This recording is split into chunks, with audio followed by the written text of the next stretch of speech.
नमस्कार, देवभूमि के दंगल में आपसे स्वागत है। मैं आपके साथ यशस्वी शुक्ला और बात करेंगे राहुल का आना भाजपा का निशाना।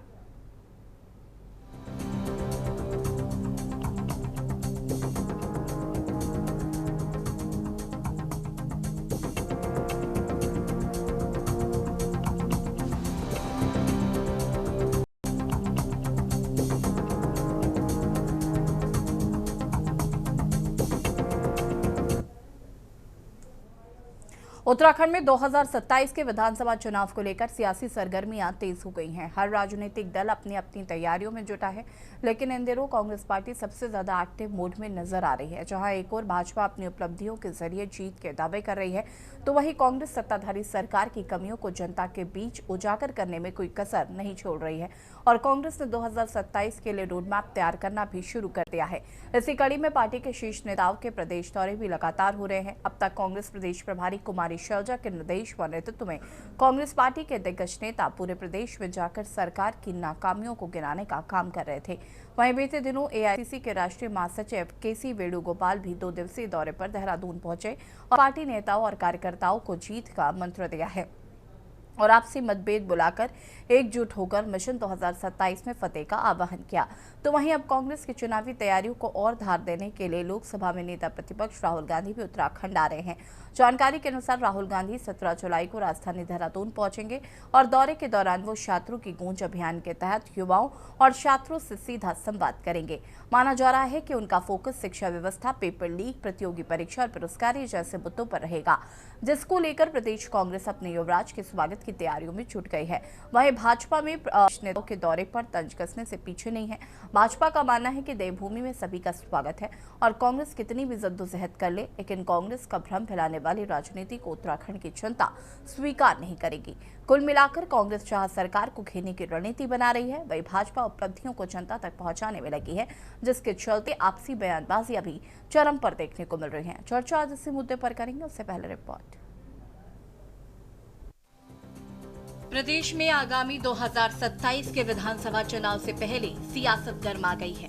अब तक जहां भाजपा के शीर्ष नेताओं ने प्रदेश दौरा कर उपलब्धियों को गिनाने का काम किया, तो वहीं कांग्रेस सरकार की कमियों को उजागर करने में जुटी है, जिसके चलते प्रदेश प्रभारी कुमारी शैलजा से लेकर एआईसीसी महासचिव केसी वेणुगोपाल प्रदेश दौरे कर मिशन 2027 का रोड मैप बना रहे हैं।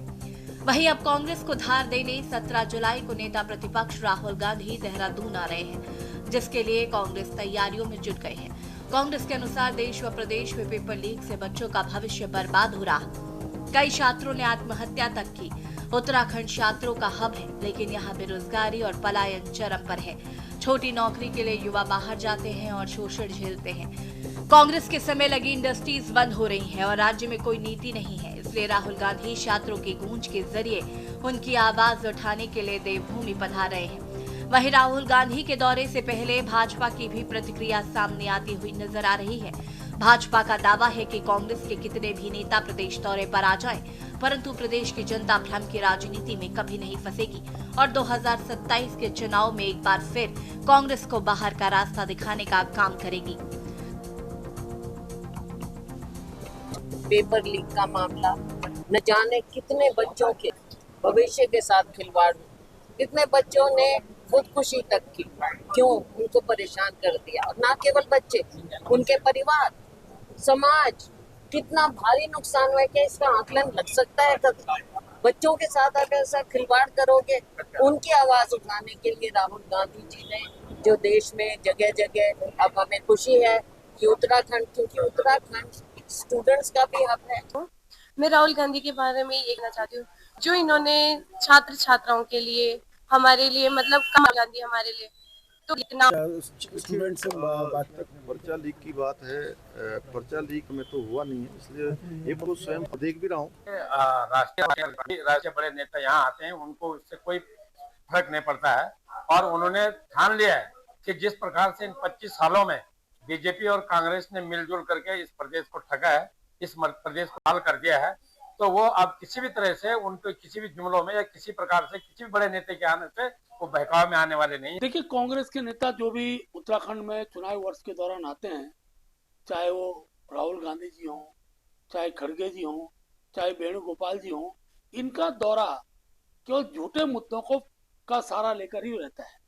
और यहाँ की जनता ने इन्हें बार बार हराकर इनके झूठे मुद्दों को बेनकाब किया है। सिद्धांत विहीन, विचार विहीन, मुद्दा विहीन कांग्रेस पार्टी की विश्वसनीयता उत्तराखंड की जनता में समाप्त हो चुकी है। एक ही रणनीति विगत कई वर्षों से ये लोग अपना रहे हैं, झूठ, भ्रम और अफवाह फैलाकर जनता को गुमराह करने का ये इनके द्वारा प्रयास होता है। कुल मिलाकर 2027 के चुनाव से पहले उत्तराखंड की सियासत पूरी तरह चुनावी मूड में आ चुकी और मिशन 2027 को हर हाल में फतेह करने के लिए उतारू भी नजर। कांग्रेस शीर्ष नेताओं के दम पर पलायन, रोजगार, महंगाई, बेरोजगारी और पेपर लीक जैसे मुद्दों को हथियार बनाकर सत्ता को घेरने की तैयारी में है, तो भाजपा विकास और उपलब्धियों के दम पर हैट्रिक का दावा कर रही है। वहीं अब कुमारी शैलजा, केसी वेणुगोपाल के बाद राहुल गांधी का दौरा कांग्रेस के लिए संजीवनी साबित होगा या भाजपा के आरोप इसे हवा हवाई साबित करेंगे, इसका फैसला तो देवभूमि की जनता ही करेगी। लेकिन फिलहाल इतना तय है कि मिशन 2027 की जंग अब और दिलचस्प होने वाली है, जिसका सभी को इंतजार है। Uttarakhand tax report.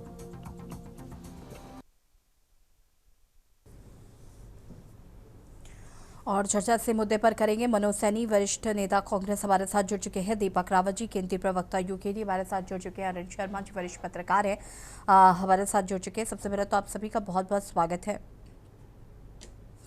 शुरुआत करते हैं मनोज जी से। मनोज जी, जिस तरीके से केसी वेणुगोपाल जी आए थे और देहरादून आकर उन्होंने गुटबाजी खत्म करने और आपसी मतभेद भुलाने को लेकर मंत्र दिया था। 2027 का चुनाव है, लेकिन नेताओं के बीच अभी भी कलह समय समय पर निकलकर सामने आ रही है। किस तरीके से कांग्रेस अपनी अंदरूनी गुटबाजी और कलह को खत्म करके 2027 का चुनाव लड़ेगी? जनता लगातार ये सवाल पूछ रही है, क्योंकि हम देख रहे हैं अलग अलग गुट बने हुए हैं और कांग्रेस कहीं ना कहीं उत्तराखंड में जो राजनीतिक विशेषज्ञ है वो कहीं ना कहीं इस बात को मानते हैं कि कांग्रेस को हार का सामना सिर्फ इसलिए करना पड़ रहा है क्योंकि वहां पर गुटबाजी बहुत है। देखिए यशी जी, इस समय देश में और प्रदेश में बहुत से ऐसे मुद्दे हैं जिसमें भाजपा सरकार बिल्कुल विफल रही है। ठीक है। हमारी जो गुटबाजी की बात हो रही है, अभी केसी वेणुगोपाल जी आए थे, उन्होंने अनुशासन और एकजुटता ये मंत्र, जीत का मंत्र दिया था। और आप, मैंने पहले भी बताया, पहले डिबेट में भी कहा है कि केरल से वो अनुभव लेके आए हैं और उस अनुभव को साझा उन्होंने उत्तराखंड के नेताओं से, उत्तराखंड की जनता से किया है। और अब आप देखिए, अब 17 तारीख को राहुल, हमारे जो नेता है राहुल गांधी जी, वो आ रहे हैं। एक माँ बाप, गरीब मध्यम माँ बाप जो अपने बच्चों को पढ़ाता है, अपनी पेट काट कर और न जाने कितनी समस्याओं को झेल कर वो अपने बच्चों को पढ़ाता है, और आन टाइम पे जब पता चलता है कि पेपर लीक हो गया और उसके सपने सारे ध्वस्त हो जाते हैं। इन्हीं सब मुद्दों को लेकर हमारे राहुल गांधी जी छात्रों से संवाद करेंगे। आपको बता दूं, रोजगार की बात 2002 में जिस समय एनडी तिवारी सरकार बनी, उत्तराखंड में विकास के नाम पर शून्य था। लेकिन जैसे ही तिवारी सरकार बनी, उन्होंने हजारों फैक्ट्रियां, चाहे वो हरिद्वार में हो, देहरादून में हो, उधम सिंह नगर में हो, तमाम जगह उन्होंने फैक्ट्रियां लगाई और यहाँ के लोगों और रोजगार दिया और उसकी जो हमारी आर्थिक की रीढ़ है उसको मजबूत किया। लेकिन जब से पिछले, आप अगर 9 सालों में देखेंगे तो भाजपा सिर्फ जुमलेबाजी में विश्वास कर रही है और जुमलेबाजी से ही वो सत्ता बना रही है। आप देखिए, 33,000 का दावा धामी सरकार करी कि हमने 33,000 रोजगार दे दिया। वो हम कह रहे हैं कि श्वेत पत्र लाइए, ये सब जुमलेबाजी करते हैं। आप देखिए कि पलायन की ये बात करते हैं, और पलायन जो इन्होंने बजट मार्च में पेश किया, उसमें मात्र 10 करोड़ रुपए का इन्होंने बजट रखा। महिला सुरक्षा की बात कीजिए तो महिला सुरक्षा के नाम पर कितना अपराध हो रहा है कि हम अपराध में हिमालयी राज्यों की श्रेणी में, जो हिमालयी राज्य हैं उनमें प्रथम नंबर पर हैं। आप देहरादून की बात कीजिए, देहरादून तो जंगल राज इन्होंने बना दिया है। और तमाम ऐसे हैं महिलाओं के साथ अपराध, जितने भी उत्तराखंड में जितने भी अपराध महिलाओं के प्रति हुए हैं, महिलाओं के साथ में, उनमें आपने देखा होगा कि अधिकतर 99% में भाजपा के ही नेता संलिप्त पाए जाते हैं। ऐसे अनेक मुद्दे हैं और 2-3 मुद्दे और अब महत्वपूर्ण हो गए हैं जो देशव्यापी है और उनका असर निश्चित रूप से उत्तराखंड की राजनीति पे होगा। चाहे वो राम मंदिर चढ़ावा डकैती का मुद्दा हो, जिसमें SIT के नाम पर देश को गुमराह किया गया और मात्र छोटी मछलियों को फंसाया गया, जबकि उनके नागपुर और दिल्ली में बैठे हैंडलरों को बचा लिया गया है, ये हम नहीं कह रहे हैं। जो आरएसएस के लोग हैं, चाहे वो संतोष दुबे हों, चाहे वो आप देख लिए इनके जो दबंग सांसद हो, वो उसी के मध्य उसी की चाल, उसी की तरह, उसी की रणनीति पर इन्होंने बद्रीनाथ धाम में जो चढ़ावा चोरी है उसमें एकमात्र कर्मचारी को फंसा दिया, उसे भी बलि का बकरा बना दिया। ये कैसे संभव है कि जो उच्च पदों पर बैठे लोग हैं उनके संरक्षण के बिना इतनी बड़ी चोरी हो सकती है?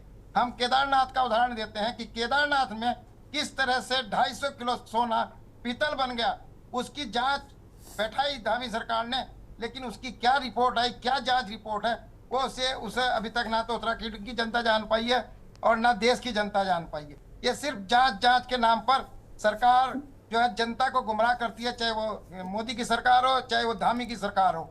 तो आप देखिए, हमारे कांग्रेस के पास बहुत मुद्दे हैं जो जनहित से जुड़े हों, चाहे वो रोजगार की बात, पलायन की बात, आप महिला सुरक्षा की बात, वन्य जीव से जो हमारे पहाड़ी पर्वतीय मूल के लोग जिनकी मृत्यु हो गई है, जो उनका शिकार बन गए हैं, ये सबसे बड़ा महत्वपूर्ण मुद्दा। और खनन का, अवैध खनन का मुद्दा, भ्रष्टाचार का मुद्दा, आज कोई भी ऐसा विभाग नहीं है जहां बिना घूस के काम हो रहा है। रोज हमारे सामने इतनी तमाम खबरें आ रही हैं कि आज एक भ्रष्टाचारी यहाँ पकड़ा गया, एक आज यहाँ पकड़ी छोटी मछलियां जाती हैं, बड़ा कोई अधिकारी, कोई मंत्री, कोई संतरी नहीं पकड़ा जा रहा है।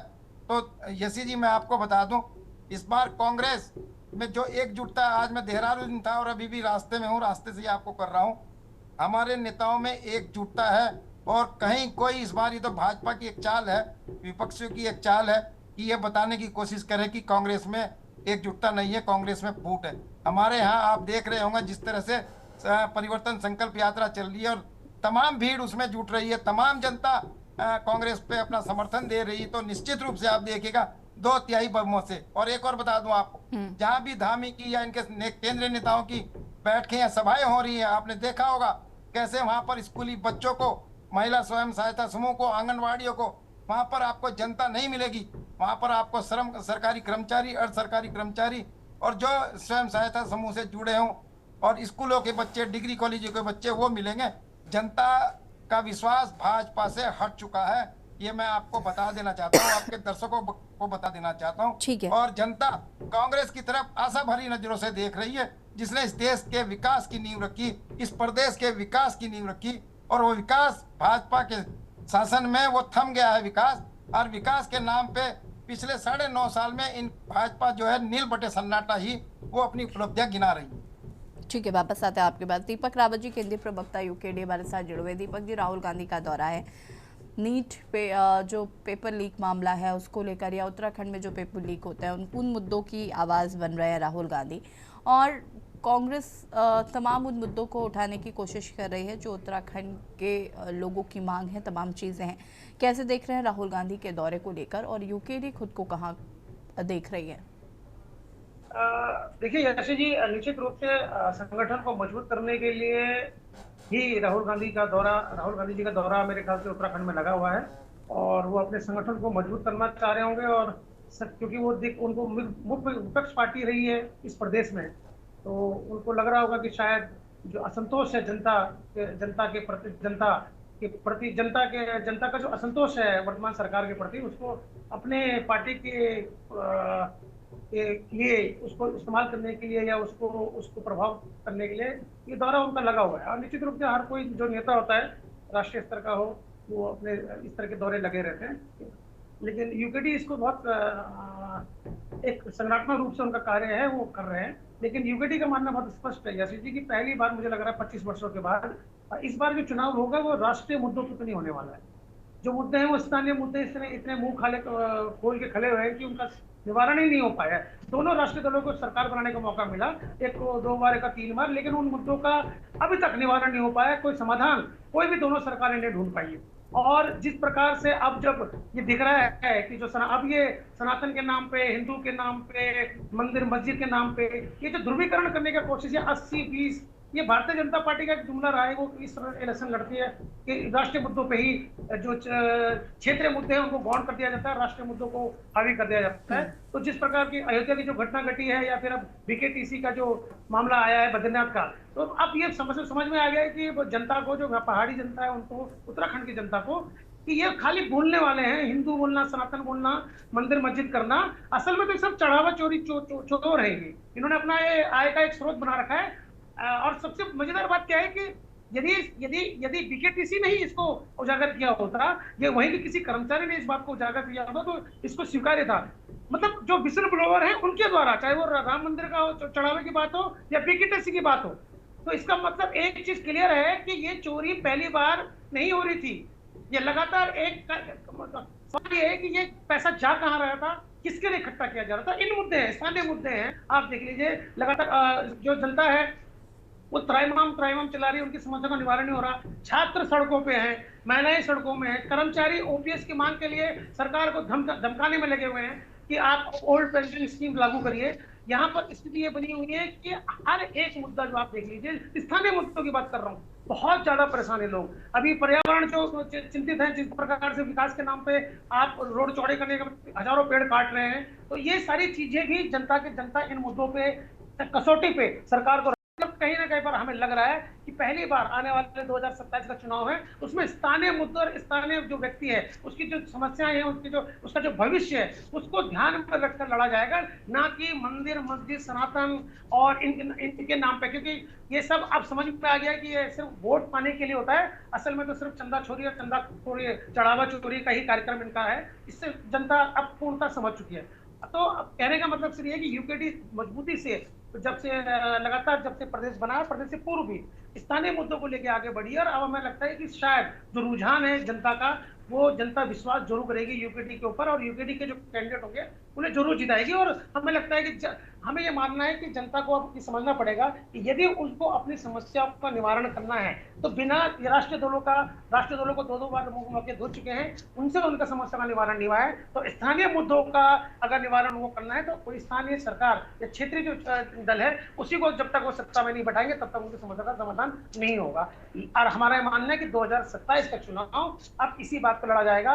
कोई राष्ट्रीय मुद्दा हावी नहीं होने वाला, किसी प्रकार का प्रोपेगेंडा नहीं चलने वाला, किसी प्रकार का ये एक तरीके से नैरेटिव सेट करने की कोशिश अगर कोई राष्ट्रीय दल करना चाह रहा हो इस प्रदेश में, तो मुझे नहीं लगता है कि वो होने वाला है, यदि कोई ऐसी कोई अप्रिय घटना ना हो।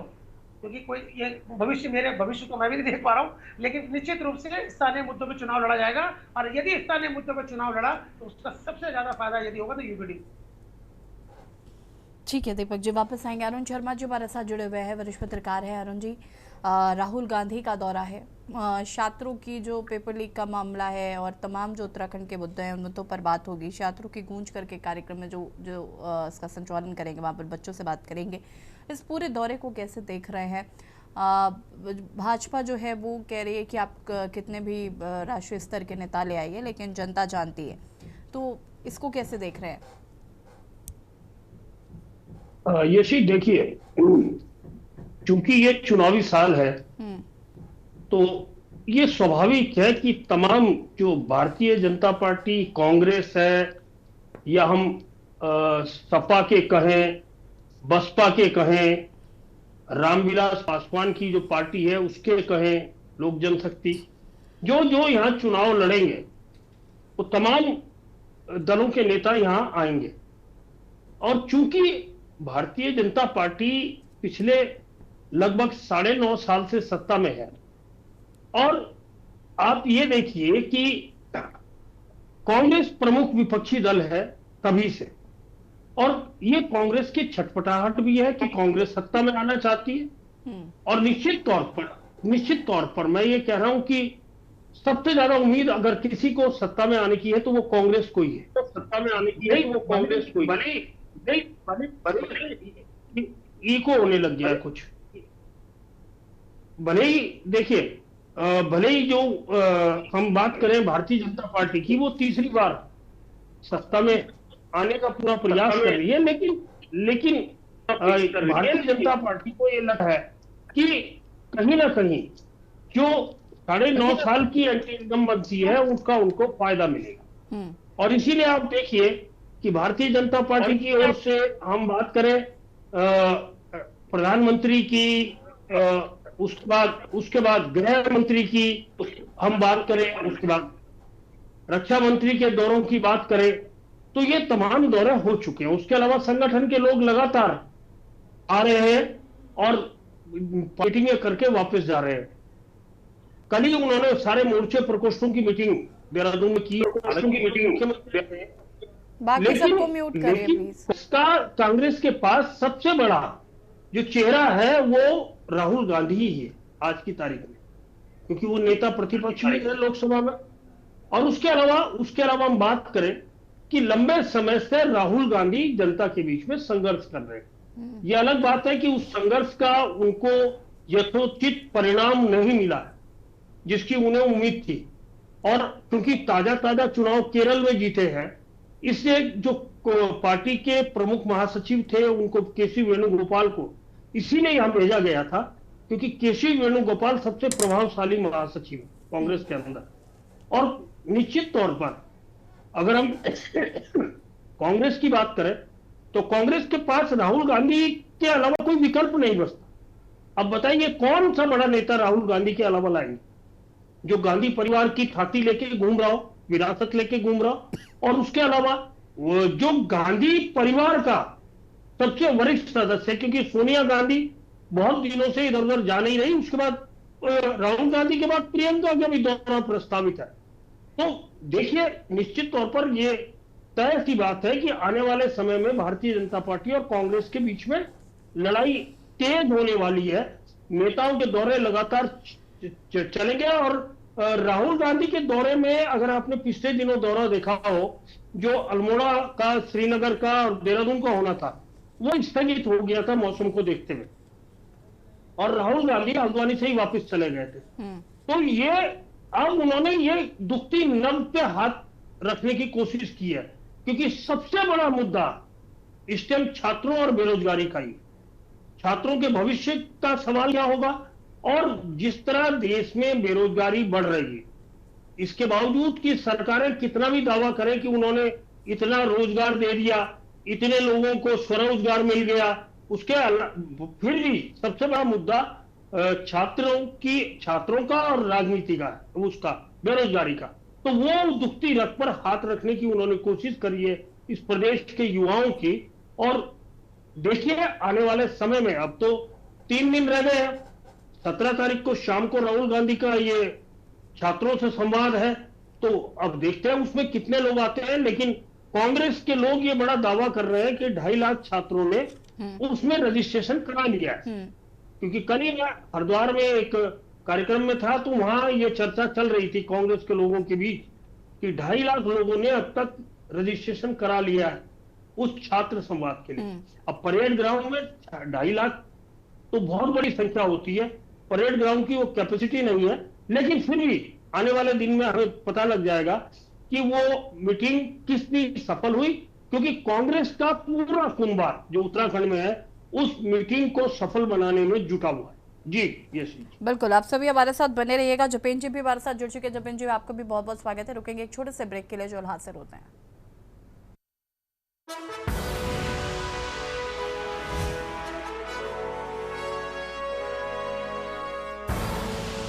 आप देख रहे हैं के न्यूज, खबरों का सार।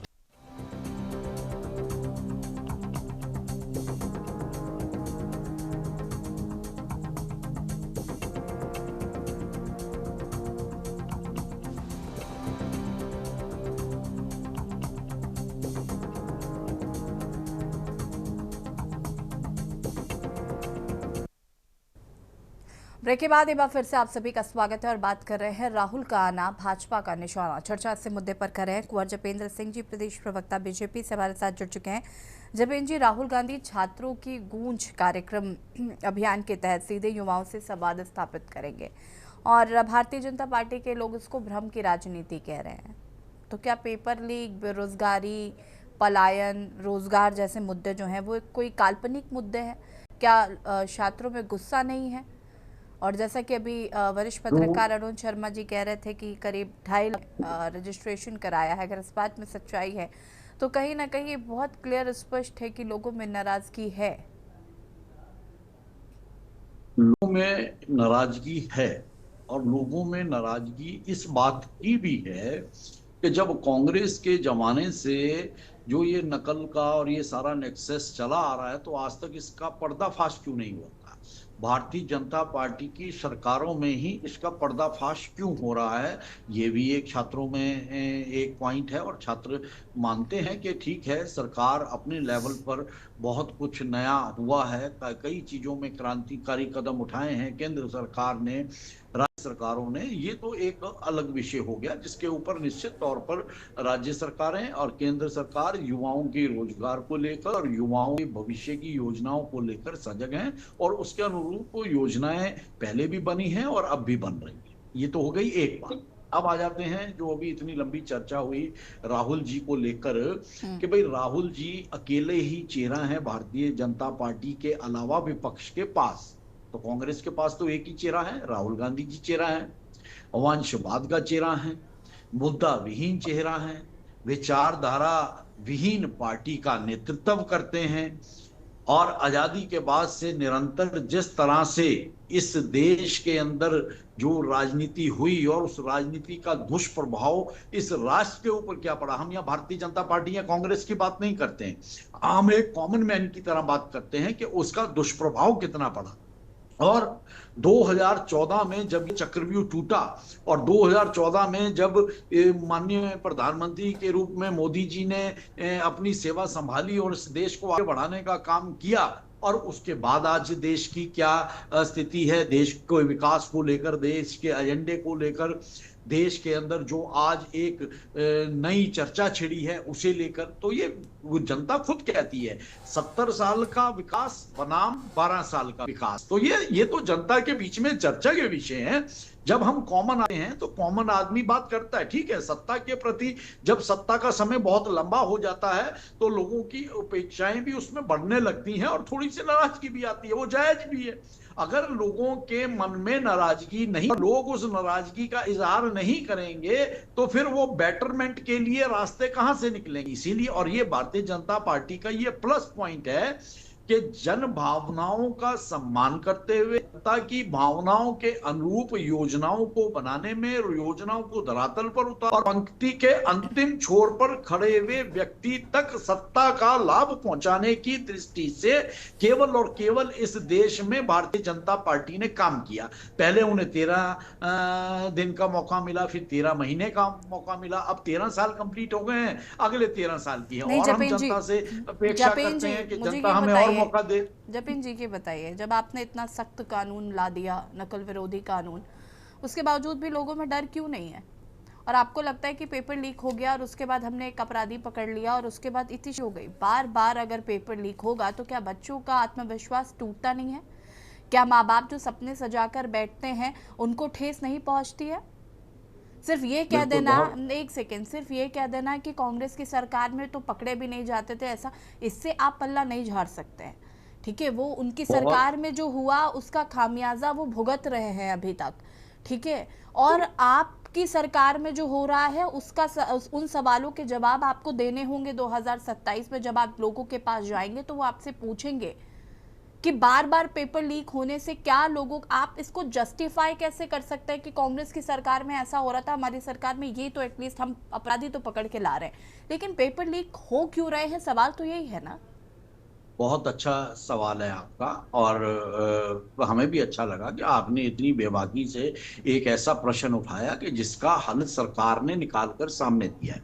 पेपर लीक पहले भी होते थे, पकड़े नहीं जाते थे, इस देश में युवाओं का नुकसान पहले भी होता था, लेकिन वो चर्चा का विषय नहीं बना। अब जब इन चीजों के ऊपर सरकार ने ध्यान दिया, इन्वेस्टिगेशन में चीजें निकल के आई हैं, लोग पकड़े जा रहे हैं, और अभी आपने देखा कि आप पिछला पेपर लीक हुआ, लेकिन पेपर लीक होने के बाद कैंसिल करके आपको चेहरे जो बेनकाब हुए वो उसी सिस्टम से निकले हुए अपराधी थे जो कहीं सेंटर चला, कुछ चला रहा है। लेकिन जहां अब आपके सवाल का अंतिम जवाब, जब सरकार ने जो जिस जिम्मेवारी का निर्वाह करना है उसके बाद इमीडिएट सारी पॉलिसीज चेंज करके उन बच्चों को दोबारा एग्जामिनेशन सेंटर तक पहुंचाने की फुल प्रूफ योजना बनाना, ये सरकार का एक ऐसा कदम था कि जो शायद इस तरह के कार्यों को बाधित करने वाले, नकल कराने वाले और शिक्षा को बेचने वालों के लिए एक बहुत बड़ा झटका था।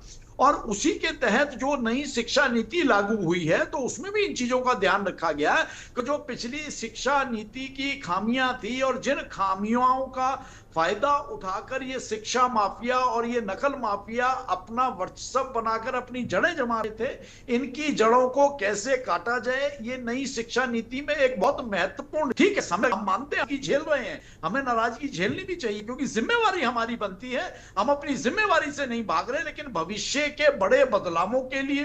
चलिए ये बात शिक्षा को लेकर हो गई। अब मुझे ये बताइए, विपक्ष कह रहा है कि राज्य में नीतियां ना होने के कारण कांग्रेस के समय जो इंडस्ट्रीज लगाई गई थी वो धीरे धीरे बंद हो रही है, जिसकी वजह से लोगों को छोटे रोजगार के लिए भी दूसरे शहरों में जाना पड़ रहा है और वो शोषण झेल रहे हैं। इस पर क्या कहना है? देखिए, इंडस्ट्रियलाइजेशन का दौर चेंज हुआ है।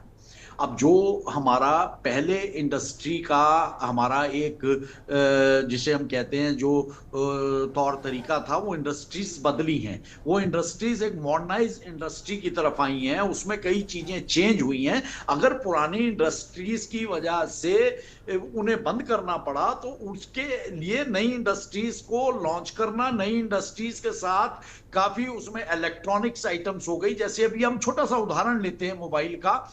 आज से 5 साल पहले तक देश के अंदर मोबाइल आयात होके ही आता था, लेकिन आज हमारे देश के अंदर मोबाइल की मैन्युफैक्चरिंग हो रही है, चिप मैन्युफैक्चरिंग हो रही है और पूरी दुनिया का 28 से 32% मार्केट का हिस्सा आज भारत के पास है, भारत के कामगार के पास है, हमारी उस इंडस्ट्री के पास है। तो इसी तरह से अब स्किल्ड लेबर की आवश्यकता महसूस शुरू हुई है कि स्किल्ड और टेक्निकल लोगों पर आधारित इंडस्ट्री जो विश्व में भारत को विकसित राष्ट्र के तौर पर स्थापित करेगी, तो विकसित राष्ट्र के तौर पर स्थापित करने की दृष्टि से उस तरह का इंफ्रास्ट्रक्चर और उस तरह का इंडस्ट्रियलाइजेशन की तरफ सरकार ने कदम बढ़ाए हैं और हम धीरे धीरे उस पर कामयाब भी हो रहे हैं। मनोज जी क्या कहना है? वो कह रहे हैं कि हम धीरे धीरे रोजगार के अवसर दे रहे हैं लोगों को, लोग काम कर रहे हैं।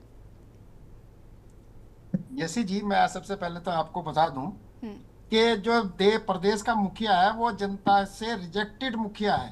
वो जो बीजेपी आला कमान है उससे सिलेक्टेड मुखिया है, तो वो जनता की जो जनहित की मुद्दे हैं उन पे विचार नहीं करेगा। वो जो पार्टी आला कमान है उनके जो हित के मुद्दे जुड़े हैं उन पे ही काम करेगा।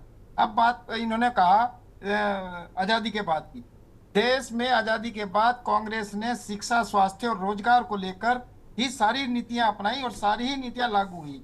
चाहे वो रोजगार के लिए भेल, सेल, गेल और न जाने कितनी कंपनियां लगाई।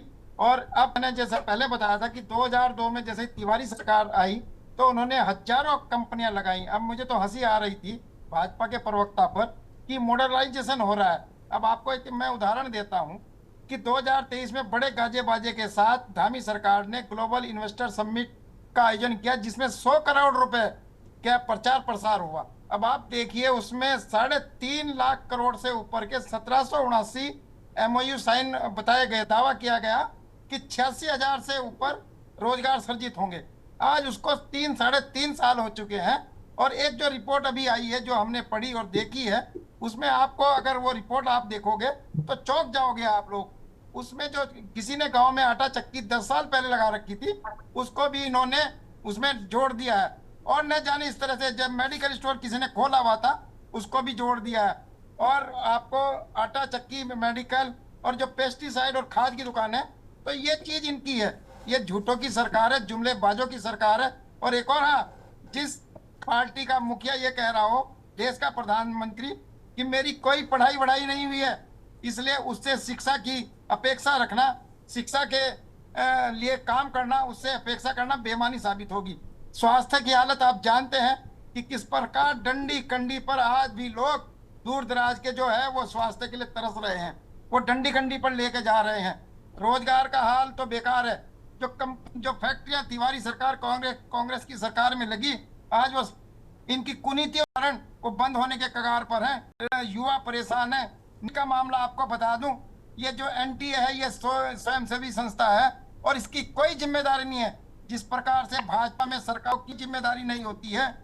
अब आप देखें 4 से 5 बार नीट का पेपर लीक हो गया और एक नीट की कोचिंग में और एक बच्चे की पढ़ाई में अपने माँ बाप अपने पेट काट के बच्चों की शिक्षा के लिए करते हैं। लेकिन क्योंकि ये तो बेओला है सरकार में, चाहे यूपी की हो चाहे सेंटर की हो, इन्हें मालूम नहीं है कि बच्चों का दर्द क्या आता है, उनकी भविष्य का दर्द क्या होता है। तो मैं कहना चाहता हूँ इन्हें शिक्षा, स्वास्थ्य और रोजगार की कोई चिंता नहीं है। और यशी जी, इस बार आप देखना कि आज भी हमारे जो केंद्रीय नेता है, आज मैं देहरादून का था, हमारे ओबीसी के राष्ट्रीय अध्यक्ष, प्रदेश प्रभारी सबने बैठक ली है और लोगों में बड़ा जोश है। छात्राओं में भाजपा सरकार के प्रति जो इनकी कुनीतियां हैं उनके प्रति गहरी नाराजगी है।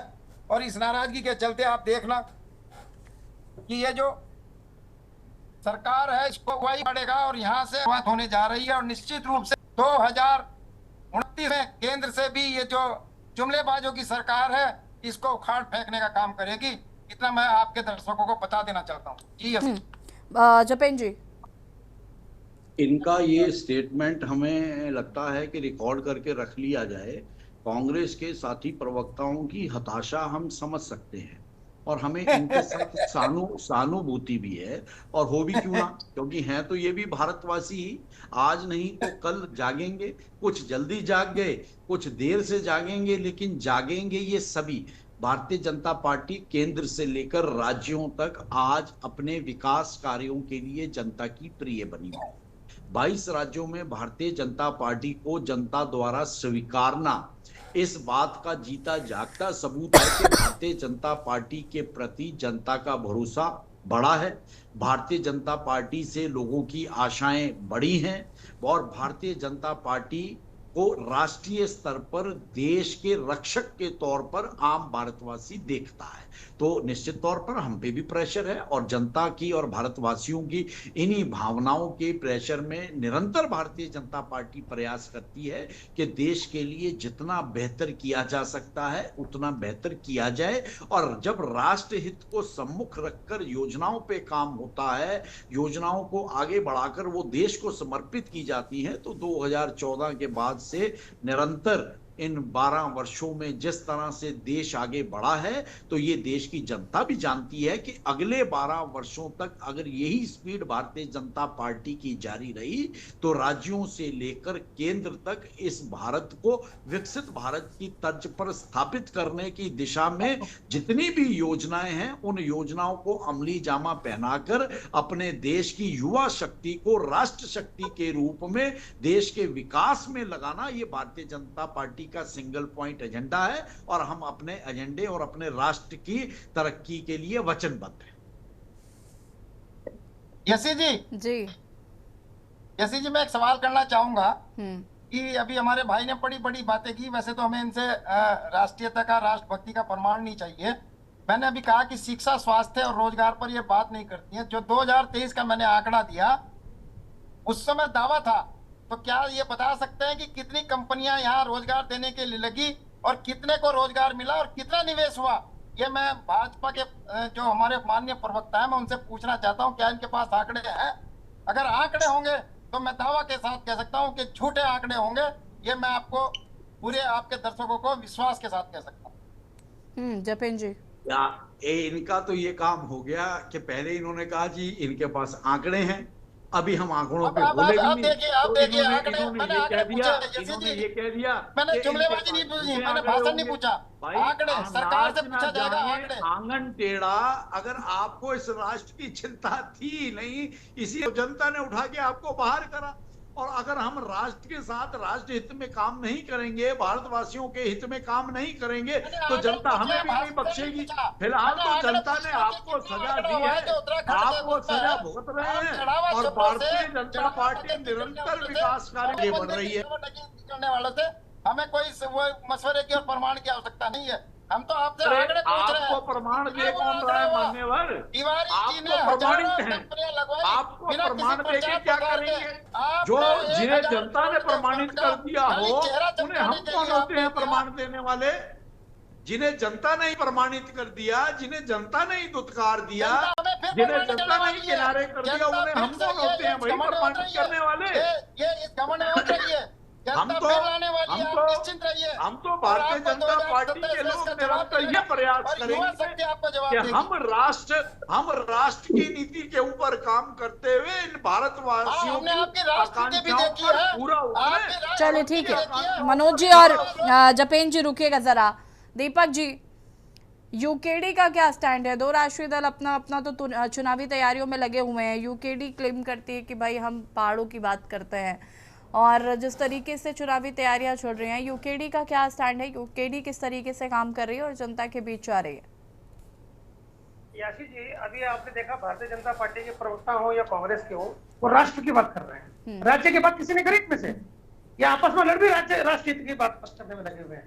विडंबना सबसे बड़ी इस प्रदेश की यही तो है कि दोनों राष्ट्रीय पार्टियां हैं और मुद्दे प्रदेश की बात की है कि जो 2023 में ग्लोबल इन्वेस्टर समिट किया गया, 3.5 लाख करोड़ का इन्होंने एमओयू बताया, 1780 में आंकड़े के साथ बताऊंगा। बिल्कुल, आज मैं आपको बताऊं, निश्चित रूप से आपने तो 2023 का इन्वेस्टर समिट याद दिलाई याशी जी, इनको 2018-19 का भी याद करना चाहिए। त्रिवेंद्र सरकार जो थी, त्रिवेंद्र मुख्यमंत्री थे, और वो 1 लाख करोड़ के एमओयू साइन हुए थे। वो 1 लाख करोड़ एमओयू है कहाँ? 18-19 की बात कर रहा हूँ। मुख्य अतिथि कौन थे? प्रधानमंत्री मुख्य अतिथि थे 2018-19 में। उसके बाद जब 23 में समिट होता है, फिर दोबारा से हमारे प्रधानमंत्री मुख्य अतिथि थे। 3.5 लाख करोड़ का।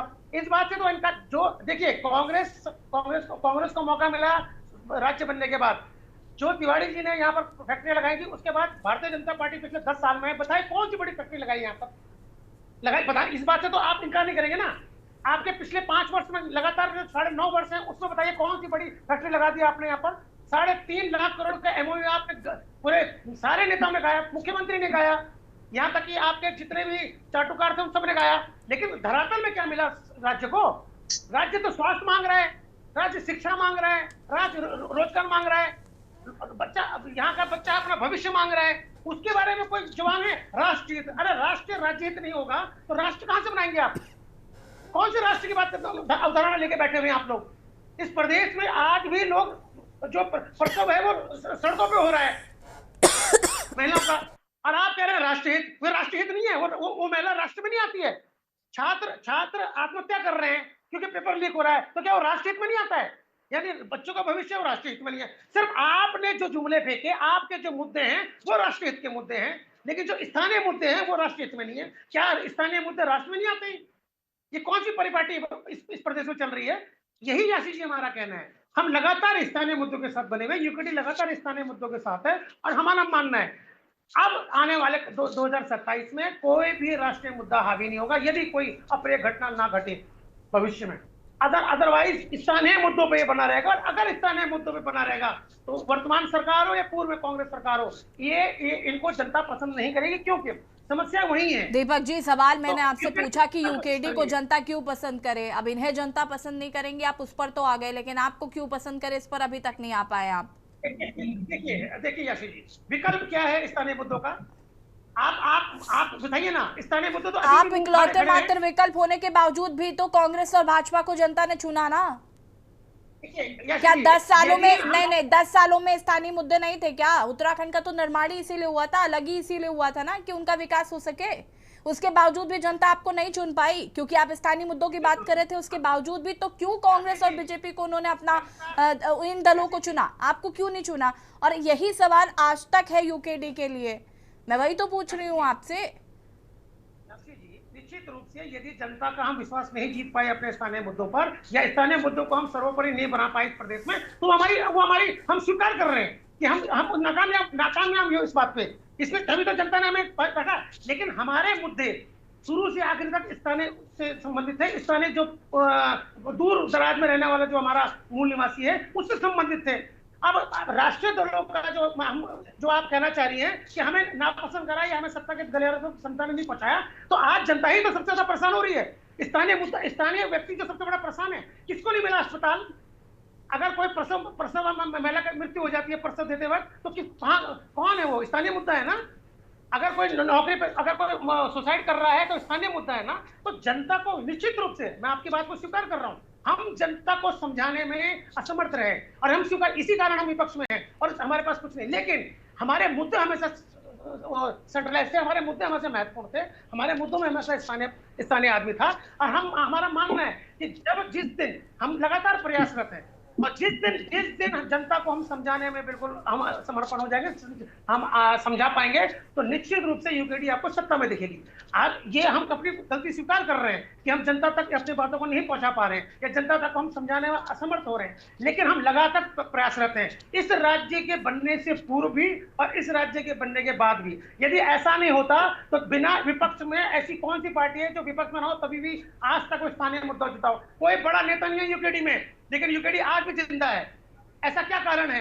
ये लगाव है, ये इस प्रदेश के प्रति हमारी समर्पण भाव है, इस प्रदेश के प्रति हमारी जिम्मेदारी है। तो कोई ना कोई कभी ना कभी आता रहेगा और हमें जब भी मौका मिलेगा हम निश्चित रूप से इस प्रदेश की सेवा करेंगे। ठीक है, अरुण शर्मा जी हमारे साथ जुड़े हुए हैं। अरुण जी, राहुल गांधी का फोकस पेपर लीक और छात्र युवाओं पर है, और उत्तराखंड एक ऐसा राज्य जहां पर युवा वोटर जो है एक अहम भूमिका निभाता है।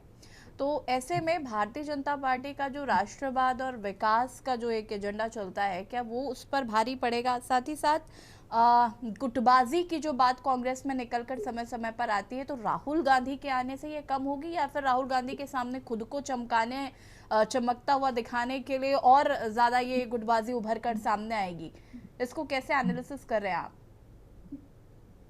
देखिए, पहली बात तो ये है कि निश्चित तौर पर राहुल गांधी का जो ये छात्रों से संवाद है कार्यक्रम, ये सफल रहेगा, क्योंकि वो, मैंने पहले भी कहा कि वो दुखती रग है युवाओं की, छात्रों की। और जिस तरह से मुझे लगता है कि सारी गुटबाजी छोड़कर जिस तरह कांग्रेस के लोग तैयारी कर रहे हैं और जगह जगह से इसमें स्टूडेंट का रजिस्ट्रेशन करा रहे हैं, तो वो इंपॉर्टेंट है, तभी इतने ज्यादा इसमें रजिस्ट्रेशन हो पाए।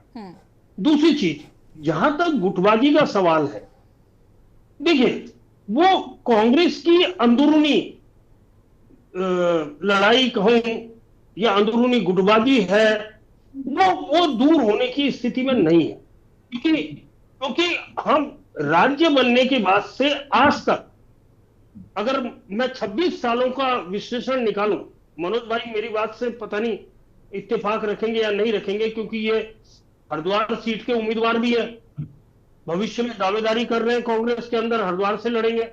तो ये तय बात है कि कांग्रेस लगातार गुटों में बटी रही।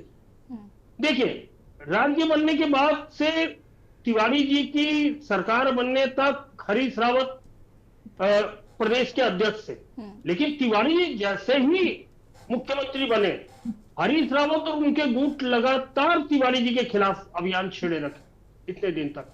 और तिवारी जी हमेशा यहाँ ये कह के चले जाते थे, अब मैं दिल्ली जा रहा हूँ, वापस नहीं आऊंगा, सारे के सारे दिल्ली दौड़ लेते थे। और उसके बाद भी हमने देखा, जब भी कोई अध्यक्ष बना, चाहे वो गणेश गोदियाल हो, करण महारा हो, या उससे इतर जो इनके नेता हैं राज्य के, आपस में लगातार गुटबाजी चलती रही है। और वर्तमान में अगर हम कहें तो प्रीतम सिंह, हरक सिंह और पुराना गुट कहें पुराने लोगों का, तो ये एक है, और बाकी गणेश गोदियाल का अलग हो गया, और उसके बाद हरीश रावत का जो गैंग है वो बिल्कुल अलग है। हरीश रावत तो इलाज करा रहे हैं बेंगलोर में, वो शैलजा के प्रोग्राम में आए भी नहीं, वेणुगोपाल के प्रोग्राम में आए भी नहीं। तो ये स्थिति है। तो ये देखिए, निश्चित तौर पर मैं बार बार कहता हूं इस चीज को कि अगर 22 का चुनाव कांग्रेस हारे, कांग्रेस हारी है तो अपनी वजह से हारी है, इस गुटबाजी की वजह से हारी, वरना 22 में कांग्रेस को हराने की स्थिति नहीं थी। और यही स्थिति ये 27 में होने जा रही है। अगर कांग्रेस को कोई हराएगा तो वो कांग्रेस के लोग ही हराएंगे, भाजपा उसके लिए दोषी नहीं है, क्योंकि कांग्रेस के लोग आज तक ये विश्वास नहीं दिला पा रहे हैं कि अगली सरकार उनकी बनेगी। जिस दिन वो विश्वास दिला देंगे जनता को, निश्चित तौर पर अगली सरकार उनकी बन जाएगी। मैं आज भी कह रहा हूं कि कांग्रेस बहुत मजबूत है इस प्रदेश के अंदर, लेकिन जहां तक एकता का संदेश जाता है जनता के बीच में, वो देने में असफल रही है। तो फिर क्या होता है, फिर जनता ये सोचती है कि यार ये तो लड़ते मरते, चलो इनको कमल वालों को ही वोट दे दो, वो जीत जाते।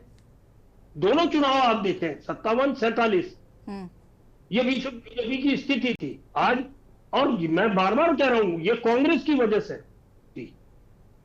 22 में इसीलिए हरक सिंह कांग्रेस में गए थे कि उनको लग रहा था कांग्रेस की सरकार आ रही है।